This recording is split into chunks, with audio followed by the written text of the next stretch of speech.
কে? সব নবীর উম্মত জাহান্নামে যখন যাবে তখন হাতে পায়ে বেড়ি লাগানো থাকবে, কিন্তু আমরাই শুধু একমাত্র উম্মতে মুহাম্মদের হাতে পায়ে কোনো বেড়ি থাকবে না। জাহান্নামের দারোয়ান ফেরেশতা মালিক দারোগায় কইব, এটা কারা, কার লই আইছো? তখন ফেরেশতারা কইবে আসামি লই আইছি। কয় কে আসামি? কয় জাহান্নামী দুজকি।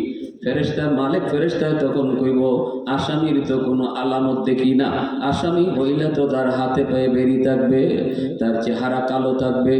চেহারা তো তার কালো না, হাতে পায়ে কোনো বেরি না, কেমনে বুঝি এটা আসামি, কেমনে বুঝি সে দুজকি? ফেরেশতারা তখন কইব, এত কিছু বুঝি না, আল্লাহ আমাদেরকে আনতে বলছে তাই নিয়ে আসছি।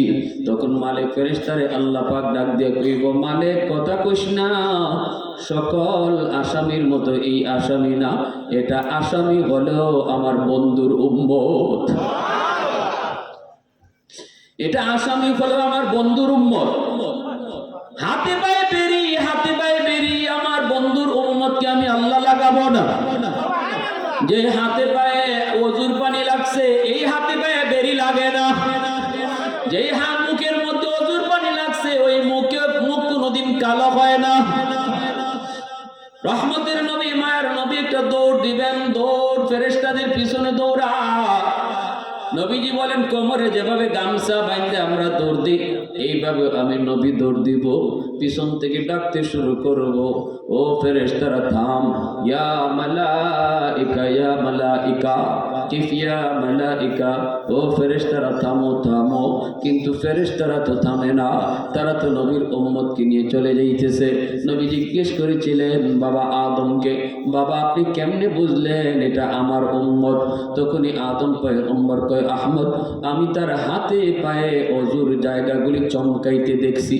গুররাম মুহাজ্জিলিন মিন আসারিল ওযু, যারা ওযু করবে নবীর এই উম্মতের দল, কিয়ামতের মাঠে ওযুর অঙ্গগুলি চমকাবে। তখনই নবী দৌড় দেয় আর ফেরেশতাদেরকে ডাকে, কিন্তু ফেরেশতারা তো ডাকে সাড়া দেয় না। নবী দৌড়তেছে, পুরো ডাকে সাড়া দেয় না।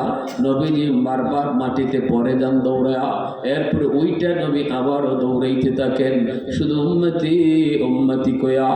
তখন আল্লাহর কাছে নিরাশ হয়ে হাত উপরে উঠে, মালিক তোমার ফেরেশতারা আমার ডাক শুনে না,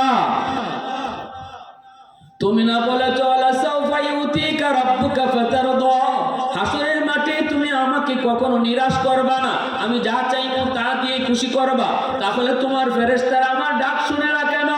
তখনই আল্লাহ ফেরেশতাদেরকে ডাক দেয়া কইব, ইয়া মালাইকা কিফ, ও ফেরেশতারা তোমরা থামো, পিছনে আমার বন্ধু দৌড়াইতেছে। আল্লাহর নবী, রহমতের নবী, মায়ার নবী কাছে চলে যাবেন। নবী যাইয়া বলবেন, কেন আমার উম্মতকে তোমরা নিয়ে যাইতেছ? কয় তার গুনার পাল্লা ভারী, নেকির পাল্লা হালকা, এজন্য তার নিতেছি। তখন আল্লাহর নবী, রহমতের নবী কয়, দেখি তার আমল নামাটা আবার দেখানো মাত্রই যখন পাল্লায় ওজন দেওয়া হবে, আমার নবী, রহমতের নবী নিজের হাতে কালেমার কাগজটা তার নেকির পাল্লার দিকে রেখে দিবে। যেই মাত্র নবীর হাতে কালেমার কাগজের টুকরা রেখে দেওয়া হয়, ওজন দেওয়া মাত্রই নেকির পাল্লা ভারী হয়ে যাবে।